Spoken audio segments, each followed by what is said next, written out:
Good morning. Time now 8 o'clock in the morning in Tokyo, Thursday, April 22nd, 2021. Welcome to another edition of the World Bank Group morning seminar organized by the World Bank Tokyo office. My name is Koichi Omori. I am Senior External Affairs Officer of the World Bank based in Tokyo.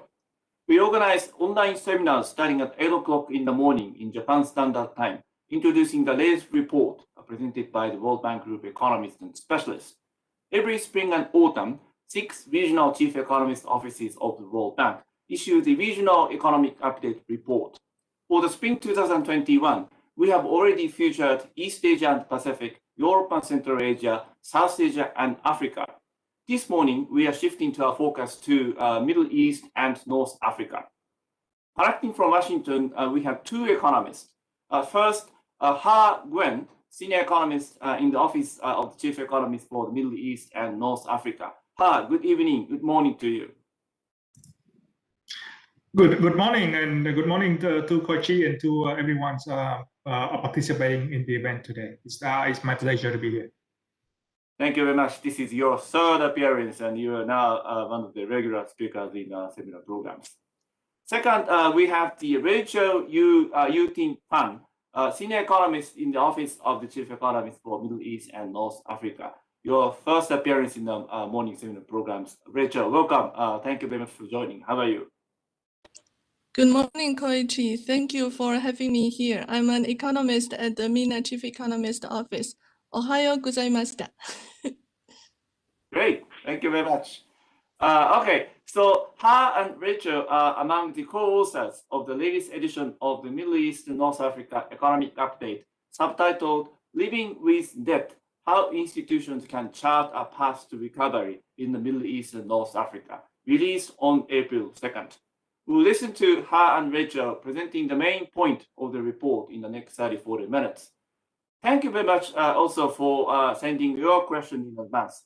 If you did not have opportunities to send your own questions to the speakers, I would like to encourage you to send your question using the online form posted on the announcement page of the seminar. Or you can certainly post your question on the chat section of the YouTube screen. After Ha and Rachel's presentation, I'll read your questions and ask them to respond. So with that, I'd like to now ask Ha and Rachel to come in formally and then start your presentation. So over to you.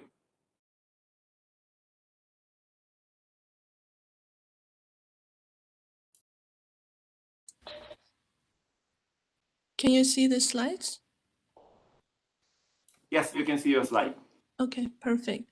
So thank you very much again, Koichi, for the very kind introduction, and good morning to you all in Japan.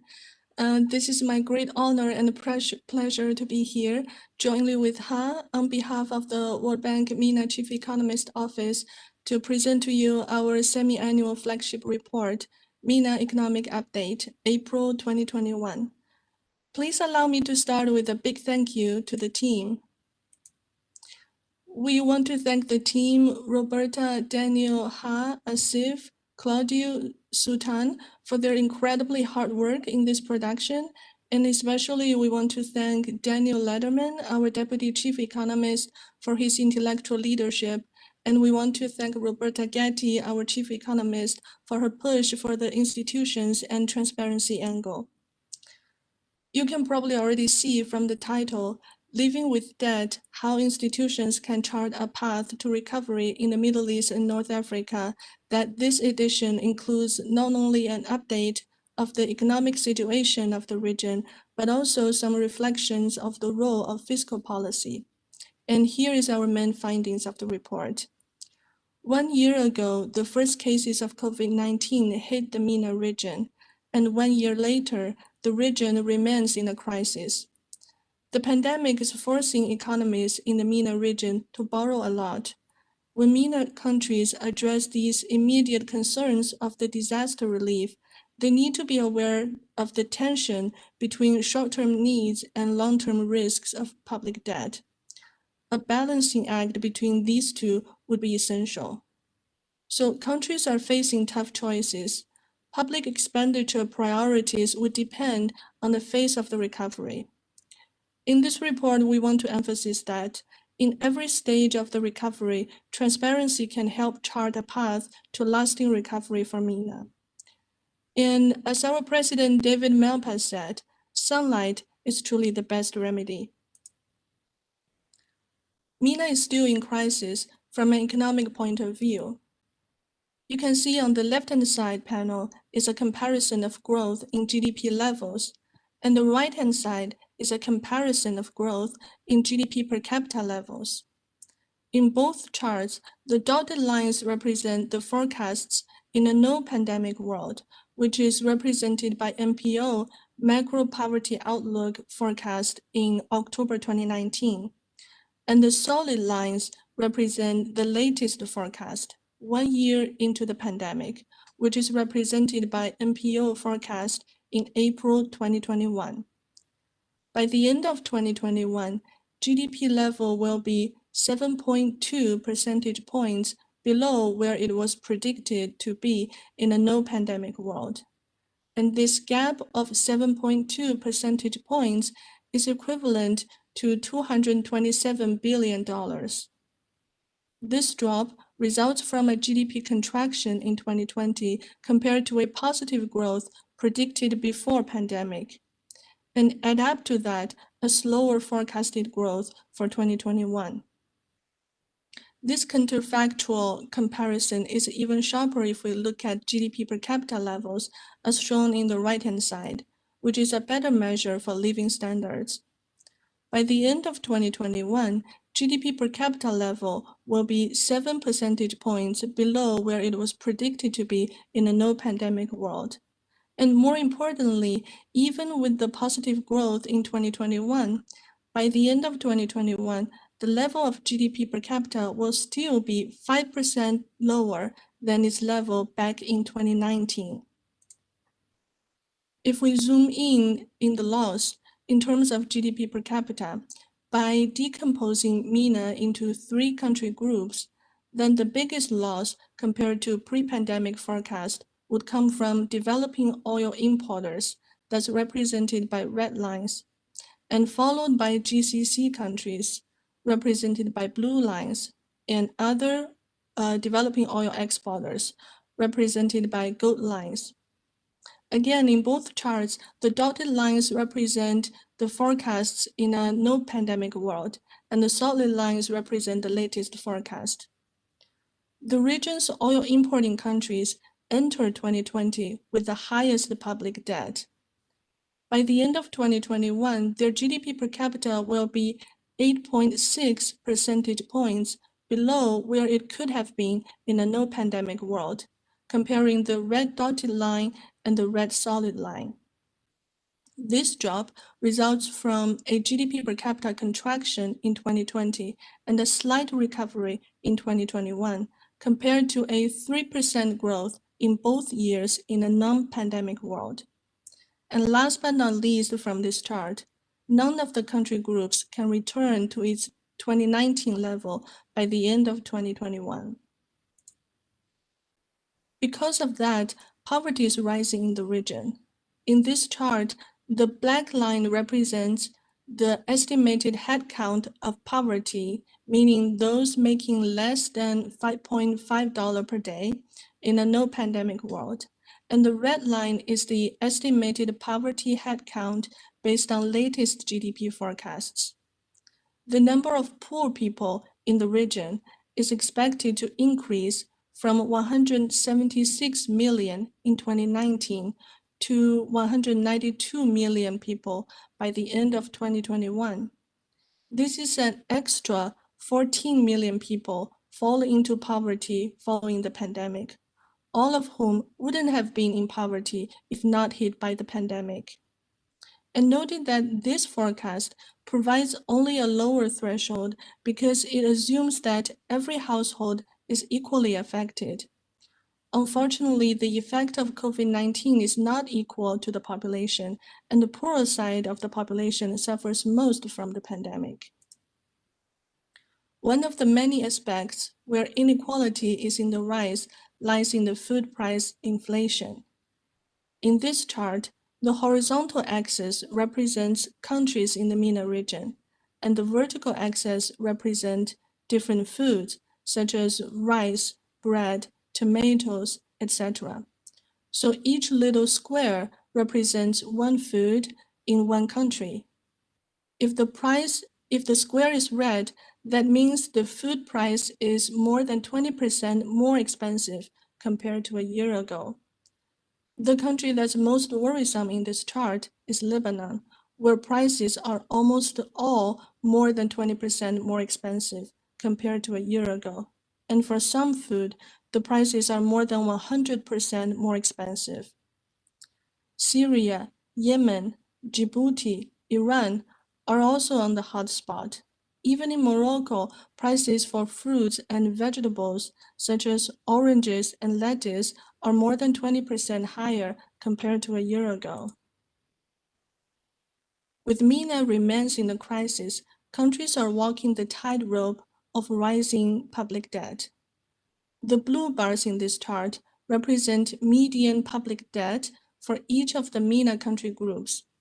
The three bars on the left represent public debt situations in 2019, and the three bars on the right represent situations in 2020. The yellow diamonds represent world median public debt of the corresponding income group. So MENA high-income countries, that is GCC countries, are compared with world median of high-income countries. And MENA middle-income oil exporters and oil importers are compared with world median of middle-income countries. We could already see a global increase in public debt by looking at all three yellow diamonds that moved higher in 2020 compared to 2019. And MENA is no exception. Most worrisome are MENA oil importers that are highlighted with a red box, who entered 2020 with the highest public debt already. During the pandemic, public debt in middle-income oil importers have increased from 72 to almost 90, high above the debt level of a typical world middle-income country. MENA middle-income oil exporters had also accumulated debt and have passed its peers in the middle-income group. For these countries, making decisions about fiscal expenditure would be walking the tightrope. Now, my colleague Ha will walk you through the details of this tightrope.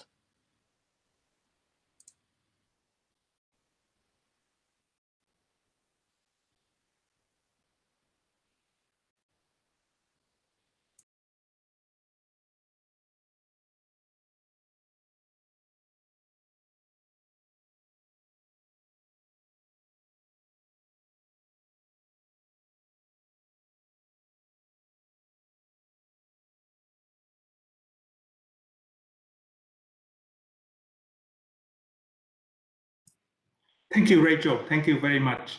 I hope you can see my screen. Rachel just walked us through chapter 1 of our report that discuss the social economic impact of the pandemic. And now I'd like to walk you through the second chapter of our report with a special focus on debts.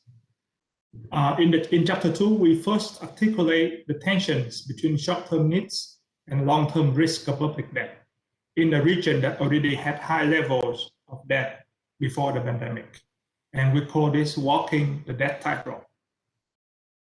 Given the tensions between the short-term needs and the long-term risk of public debt, we next discuss the tough choices or the priorities that countries are facing along the phases of the recovery during, after, and beyond the pandemic.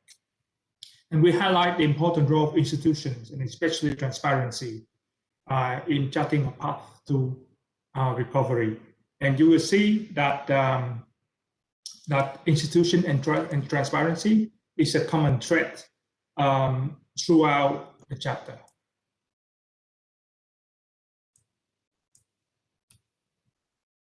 So first of all, let me explain what we mean by walking the tightrope. There's an obvious tension between short-term needs and long-term costs of public debts. in this pandemic, there's a strong need for public debt finance government expenditure for disaster relief, meaning supporting firms and households, and for public health spending.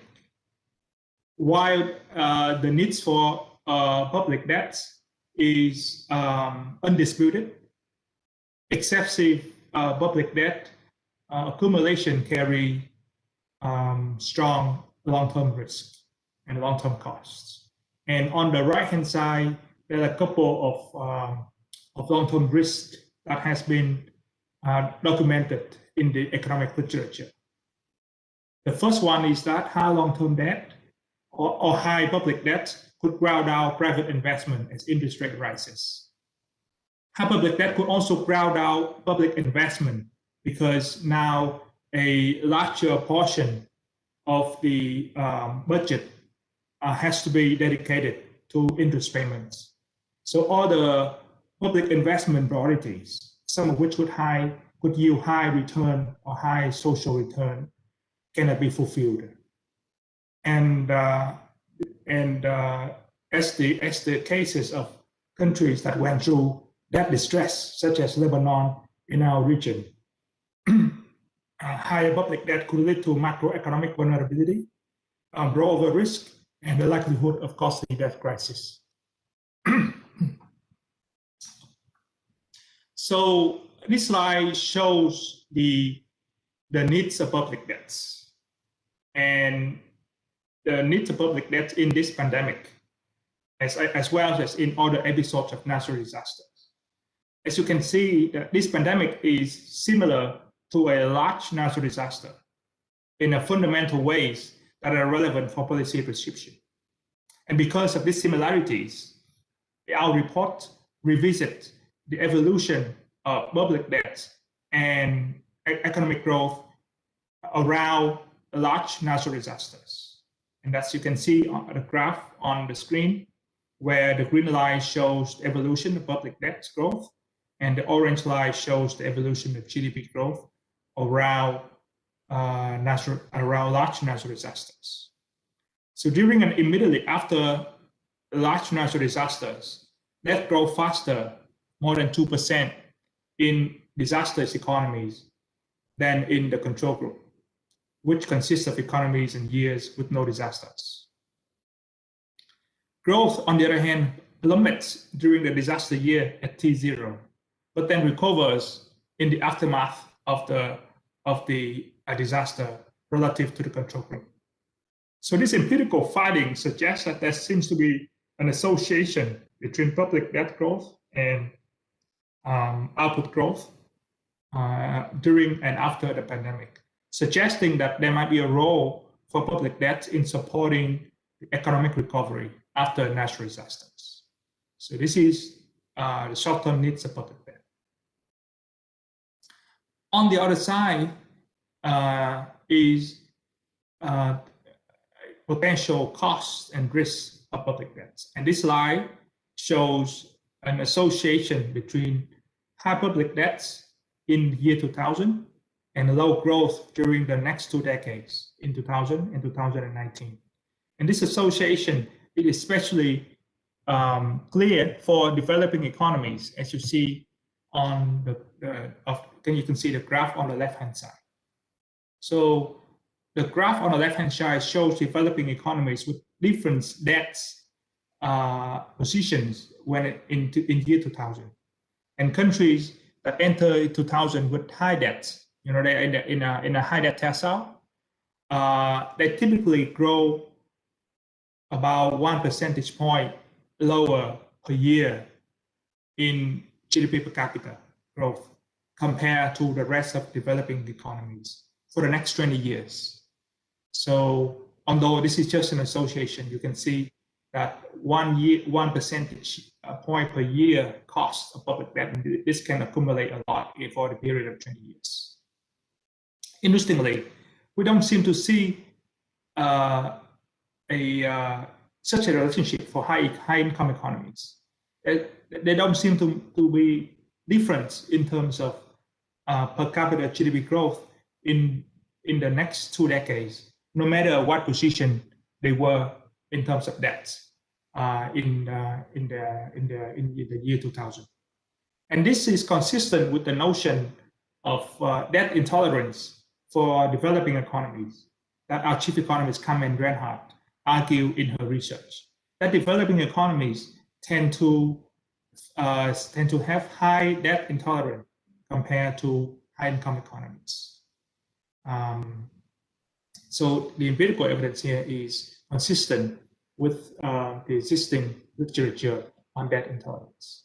So the takeaway from this slide is that there seems to be risk and cost of excessive higher public debts.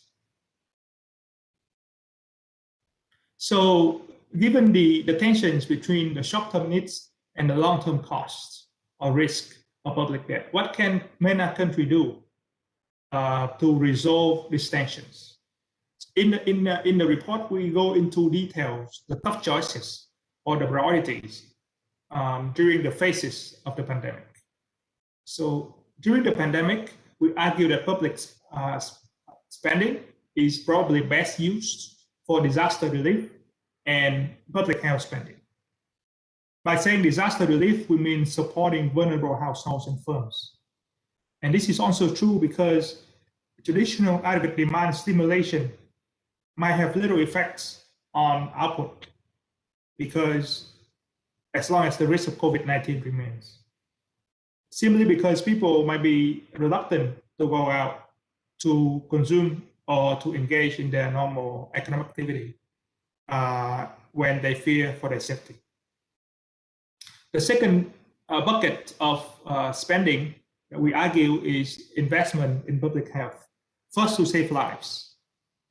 So in a sense, this second bucket of investment is also a type of disaster relief because it deals directly with the pandemic and it tries to save lives. But in addition to that, it can generate long-term gains because it could lay a foundation for future infrastructure of public health.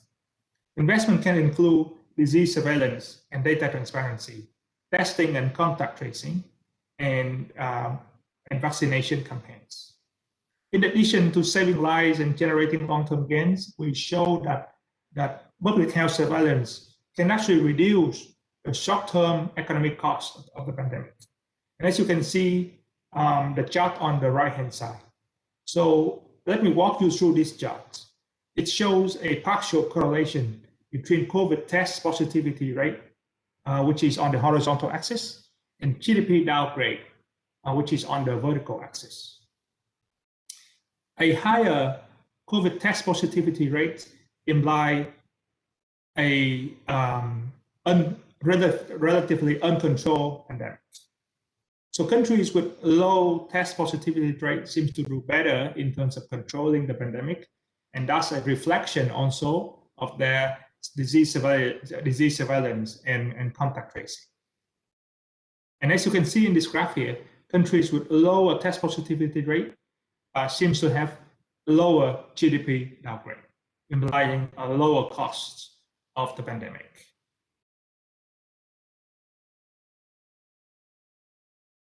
As the pandemic subsides, MENA countries, as well as other countries in the world, will have to face a decision that to what extent fiscal policy is still needed, fiscal stimulus is still needed. And in the report, we lay out a couple of factors that could reduce the need and the efficacy of traditional fiscal stimulus. The first one is called a pent-up demand. A pent-up demand refers to the situations where demand for goods and services are unusually strong after the pandemic, because people may be eager to go out, to consume, to sit in a nice restaurant, to visit families and relatives, or to take a vacation after more than a year of hunkering down.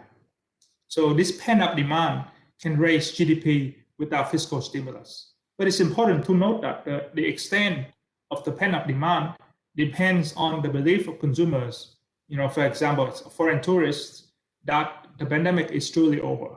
So this goes back to the issue of trust and openness of government data. The second factor that we discussed is that in many MENA countries with high debts, such as the oil importers, fiscal multipliers can have little effects. Research have shown that in countries with high debt, the fiscal multipliers are low. In other words, the effectiveness of fiscal expenditure is low because people are worried about high debt. So any stimulus from the government may not be welcome by the country, by the people, because they are afraid that they have to be offset or compensated by additional tax in the future. And the third point is that that although public investment is a common tool of choice for many developing countries to stimulate the economy, in the environment when governance is poor, the effectiveness of public investment can be also low. Because in the environment of poor governance and the lack of transparency, a bad project can be picked. An example, and a well-known example, is a bridge to nowhere is a good example. Nevertheless, I think it's important not to overlook potential benefits of targeted stimulus in healing long-term economic scars of the pandemic. Fiscal constraint could prevent firms to re-enter the market after the pandemic. I say financial constraint and not fiscal constraints. Financial constraint could prevent firms to re-enter the market. And either workers being unemployed or underemployed during the pandemic could face a hard time entering the labor force. And if that's the case, they may risk losing their labor skills or their human capital. And persistent school closures could damage human capital of young kids. So those are just a few examples highlighting potential long-term effect of a short-term pandemic. So therefore, targeted expenditure to help the firms, for example, in terms of subsidized loans, right, to help the workers in terms of job training and job matching, and support to schools are crucially important for the country to heal long-term economic scars of the pandemic. And after the pandemic, there's also an important role of mitigating the cost of public debts, which, by the way, has been rising for many countries in the world that Rachel had clearly demonstrated in the first part of the talk. And here, country could mitigate the cost of pandemic by refinancing maturing debts on better terms by enhancing debt reporting transparency. Existing research also show that better debt reporting can help lower the cost of borrowing, because investors now know what the debt situation will look like for the country. The same can be argued for monitoring financial vulnerabilities. And country can also improve institutions, because we are showing that indebted countries are more likely to enter costly debt distress at periods when they experience low growth and weak governance. And the next slide, we go into the second point in more detail. So this slide shows how countries differ in terms of growth and governance when they enter debt distress episodes. Let me focus on three takeaways for the slide. The first takeaway is that to the run-up to debt distress episodes, countries that would enter these episodes underperform in growth and governance compared to countries with no debt distress. And we call that the country's control group. And this can be seen by the blue bars. On the left-hand side, representing GDP growth, you see they have a negative sign, meaning they have growth deficit compared to the countries that would not enter debt distress. And it can be shown by the right-hand side that representing governance. Countries that would go into debt distress episodes also have weaker governance compared to countries that would not go to debt distress episodes. The second takeaway is that developing MENA underperformed in growth and governance before the pandemic compared to the control group. And this can be seen by the orange bars. And lastly, Lebanon, which is represented by the red bars, before the pandemic had significantly lower growth and governance. You see big red bars on the screen, and it represent weaker growth and weaker governance compared to the control group, meaning compared to countries that would not go into debt distress. And as you know, Lebanon defaulted in March 2020. So to conclude, we would like to again highlight the important role of transparency and institution. During the pandemic, public health surveillance and transparency can reduce cost of the pandemic. As the pandemic subsides, transparency in public investment decision can raise its impact on output. And public health surveillance and transparency can accelerate the post-pandemic rebound in tourism and hospitality industries. And after the pandemic, transparency can reduce borrowing costs, and good governance can reduce the risk of debt distress. And with that, Rachel and I would like to thank you for your time and your attention on behalf of the team. Thank you very much. Thank you very much, Ha and Rachel, for your initial keynote presentation, introducing the main point of the report to the viewers in Japan. Let me read the questions that we received from our viewers in advance, and some of them actually came in as we were starting the seminar. So let me start with this one. Did you consult with the government in the region in the process of preparing the report? And were their comments reflected? And did you have chances to present the reports to the government after the report was launched? And how did they respond? So the question was related to interactions with the government and what are the responses that they shared with the team about the report analysis. On this point, to start with, I'd like to ask her and Richard to come in, please. Thank you, Koichi, and thank you for a very important question. And allow me to take a first bite on the question, and Rachel, please come in if needed. So we always try to engage with the governments, the policymakers, but not only policymakers, but also regional academics and think tanks. And interestingly, because you raised the question, the topic of debts actually came up during one of those consultations. We, as one of the outreach events in previous reports, we engaged with ERF, which is a prominent regional think tank, and while talking about the previous reports, that emerges to be a clear concern among the discussions. So the first point is that the topic selection didn't come from us. It came from a process of consultations with the regions, think tanks, and governments. And during the preparation of the report, we engage with various stakeholders.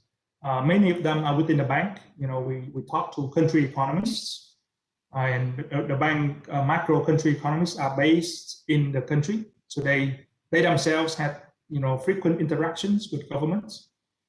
So we presented our findings to our MENA country economists, to the MENA region leadership, and to the chief economist of the World Bank, Carmen Reinhardt, who is a world-renowned expert on that. And we also engage with the country's policymakers.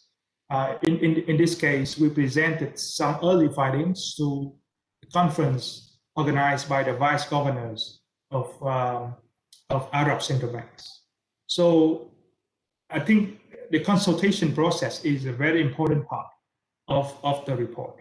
And this event with Koichi and you guys here is also a part of the outreach. And after the launch of the report, we share the draft with executive directors who are the representatives of countries in the bank. And some got back to us with very positive feedback. So we hope that they will read the report and they will consider the report helpful in their thinking regarding the fiscal policies and public debt management during and after the pandemic. And not only that, we are planning now events and detailed seminars with the various countries in the regions. Please stay tuned for announcements of those events. I stop here.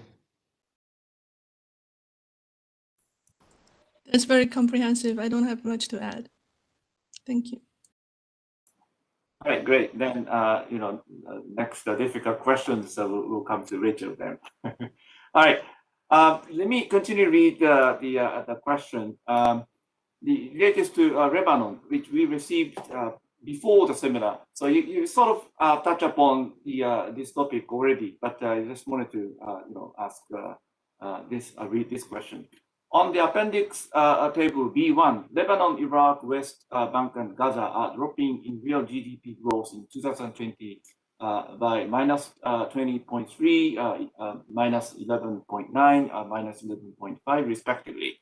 Would you please comment on what happens to those countries and elaborate Lebanon particularly as to why continuing in facing these challenges in 2021 with minus 0.5, while other countries are expected to pick up?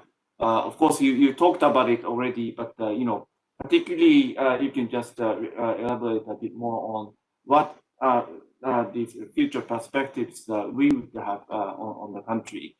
In fact, we received another question related to Lebanon from another viewers. How do you think of the future prospect of recovery in Lebanon after the countries defaulted in March 2020?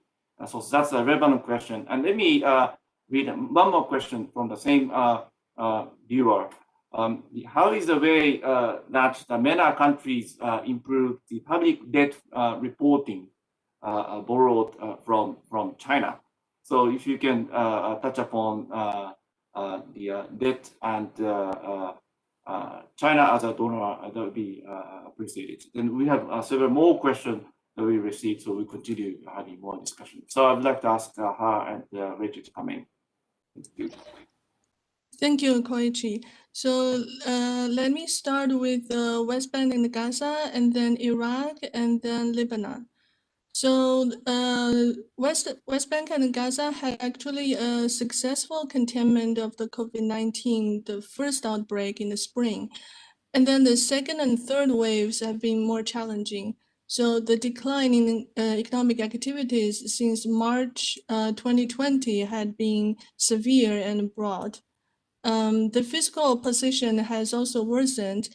This is not only because of the outbreak, but also because of a political standoff. West Bank and Gaza had decided to suspend coordination with Israel, and that resulted in the suspension of clearance revenue receipts for half of 2020. And that used to constitute the majority of public income. And that has resulted in disruption of the flows of revenues. So with limited fiscal space and monetary tools to mitigate the crisis, the economic activity dropped significantly, and private consumption and capital investment also recorded historical low levels. The outlook of West Bank and Gaza remains precarious, and subject to political, security, and health risks. And then to Iraq, Iraq's economic problems are deepened by COVID-19 crisis and oil price volatility. So the GDP contracted in 2020 is mostly driven by a steep decline in oil production and also non-oil output.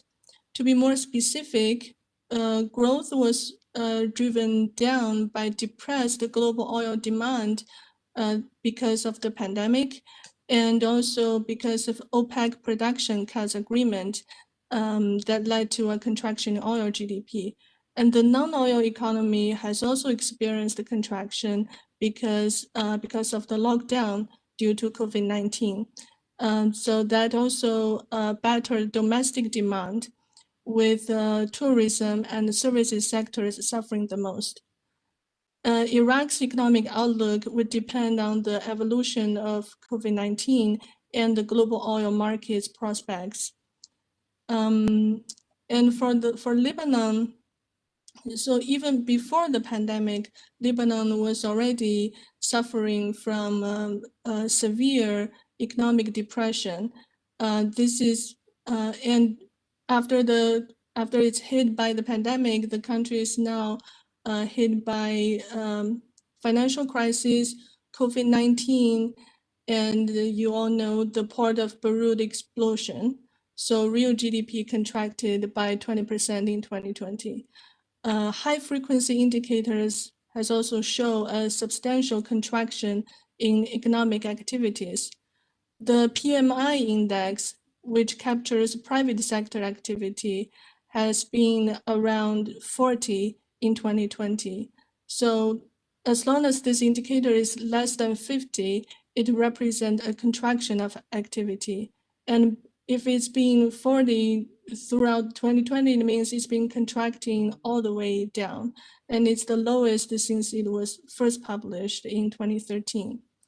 On the demand side, net export is the only positive contributor to GDP growth, but it's only driven by falling imports. Lebanon's recession is likely to be prolonged given the lack of policy-making leadership and reforms. So subject to this unusual high uncertainty, the real GDP is projected to contract further in 2021. And this projection assumes that COVID-19 effects would carry through 2021 while macro policy responses remain inadequate. We also assume a minimum level of stability on the political and security scenes. I'll leave the rest to Ha.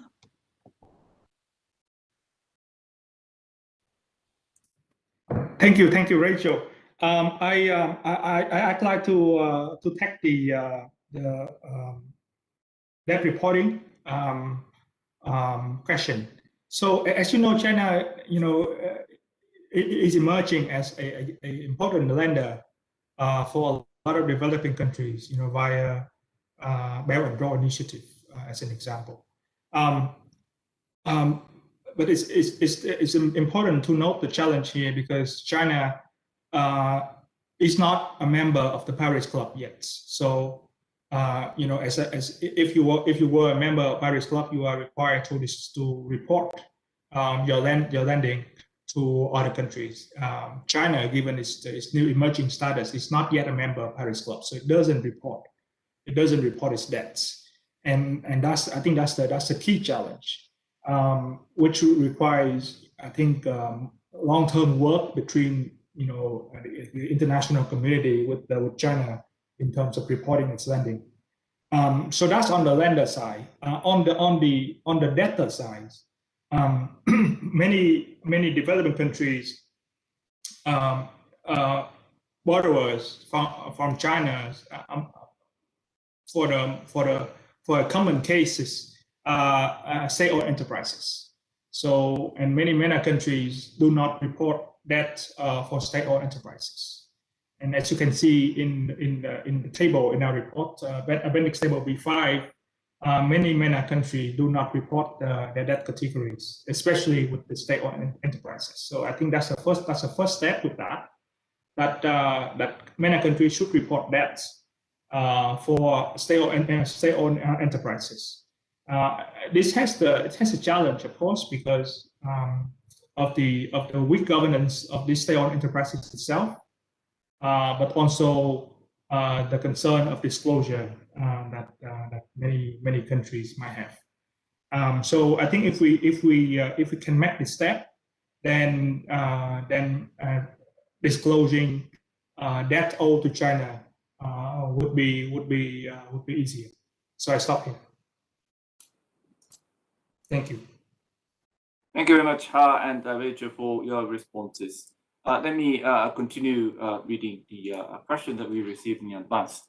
First one, the report is pointing out an important role to be played by the transparency and good governance to push further recovery and sustain it in the region. Question is, how can MENA countries secure the transparency and good governance? And to do so, both political leadership and civil society will be needed.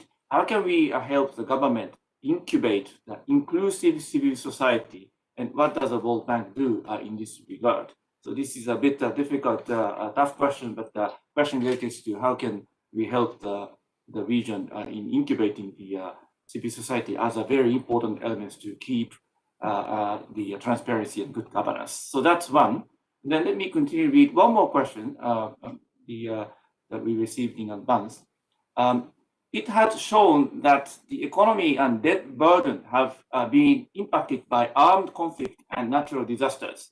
The economies with severe armed conflict would be worsened according to the figure B2.1, public debt around armed conflict in the box 2.1, conflict debt growth. I think these are the shown in the report, main report. How much was that shock magnified by the outbreak occurring simultaneously like COVID-19 and the conflict? So I think the impact of the COVID-19 in this sort of a discussion framework of the debt and armed conflicts. So that would be great if you could touch upon those points, and Rachel. Thank you. Hey, Rachel. Maybe let me take the first one, and then you take the second one, or you want to take the first one instead? You can start, and then I can add at the end if there's anything missing, or okay. if I feel like I want to add anything. Okay, sounds good. Thank you, Rachel. Yeah. So let me try to answer a very tough question on how the World Bank can help with the region to improve transparency and exclusiveness. And as you know, improving transparency is a tough one for many MENA countries, and many of them, are monarchies and have been having issues with transparency for a long time. So I think the goal of the World Bank and of our report in particular is to first show the countries the benefits of transparency. And here is abundantly clear in the report that transparency can help in all aspects of the pandemic. And in terms of debt, it could help in reducing borrowing costs. So I think that's the first goal we want to lay out with evidence-based support for the benefit of transparency. And the second thing that we can do is to keep talking, keep bringing this point to the country, keep telling the countries that transparency may be the most sustainable way to raise GDP growth to expand the support of the population, and that's maybe the way to go ahead. So I think this is what my personal thoughts about the role of the bank. Of course, this is I think a question pretty much beyond our pay grade. But as World Bank economists, we try to do our best in laying out the benefits of transparency. And this kind of event is an example. We try to showcase that transparency can bring benefits to MENA countries in the short run and in the long run. So that's my answer for the first question. And Rachel, do you need to add anything on the first question? No. Okay. So on the second question, let me also give it a quick start, and then Rachel can add. So as you can see in the report, when around a natural disaster, that tend to increase, and also GDP growth tends to increase, and that's the evidence for the short-term needs of public debt, because public debt could support growth recovery. In an armed conflict, the dynamics is a bit different. Debt also increases around armed conflicts, I guess, to support the expenses of the conflict. But growth on the other side did not pick up. I think it kind of makes sense, because debts here is not for supporting construction particularly, but to buy arms and to support the war. So I just want to highlight the differences of the dynamics of debt and growth between natural disasters and an armed conflict. So the question is, if we put a natural disaster such as COVID-19 in a fragile economy, in an economy with armed conflict, what would happen? And we did not do that in our report, but intuitively, what would happen is debt increases, because now not only countries need to finance their conflict, they need to also finance health expenditure to a certain extent, and the growth question now has become less obvious. What do you think, Rachel? Yes, so as Ha has already put it, the biggest difference of the armed conflicts is that the debt is accumulating, but it doesn't translate to GDP growth or even future GDP growth. So with the armed conflicts, it will lead to, as Ha put, extra expenditure and a drop in fiscal space. And it's even more devastating for the pandemic times, because it resulted in dropping fiscal space, so that countries have limited ability to conduct disaster relief, which is urgently needed in these countries. Also it will affect the country's ability to have public health spending in vaccine production, distribution, and treatments, and healthcare infrastructure. And even for the future, for example, when we examine the preparedness of the pandemic, we see that countries with sufficient fiscal space are in general more prepared, with a better better health system. So if the country has experienced the armed conflicts and has built up debt, then countries would have limited fiscal space to be prepared for any future pandemic, any future crisis. I'll stop here. Thank you. Thank you very much. So the rest of our time in the seminar, let me read the several more questions that we received during your presentation, and then ask you, Ha and Rachel, to respond perhaps comprehensively and then together with your final remarks. Then we wrap up the seminar. So let me read the comment first by Professor Yoshino. Thank you very much for your comment. fiscal spending will crowd out private investment. However, effective infrastructure investment will bring private businesses in to the region and will create jobs.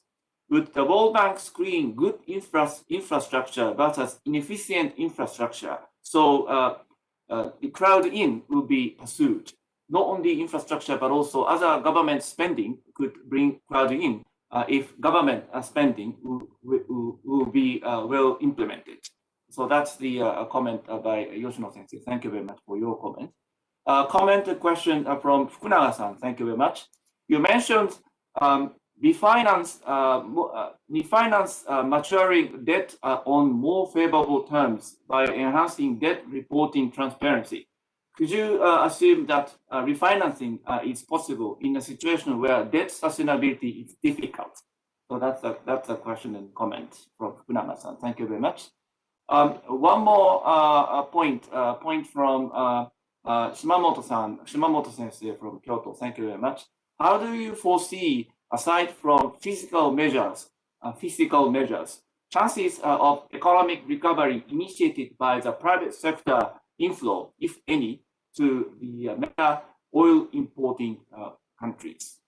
So we have those questions that we received during your presentation. So I'd like to ask Ha and Rachel to come in to respond, perhaps comprehensively together with your final remarks. Then we'll wrap up the seminar. So Ha and Rachel, over to you. Thank you, Koichi. Shall I start with the first one? So the first one is on fiscal spending. So yes, it's actually has been touched in the report that we're suggesting that at this moment the countries should focus on the short-term needs as to escape the crisis. So countries need to do disaster relief and public health spending. Especially on, for example, healthcare infrastructure. These would consider the good, effective, good infrastructure at the moment.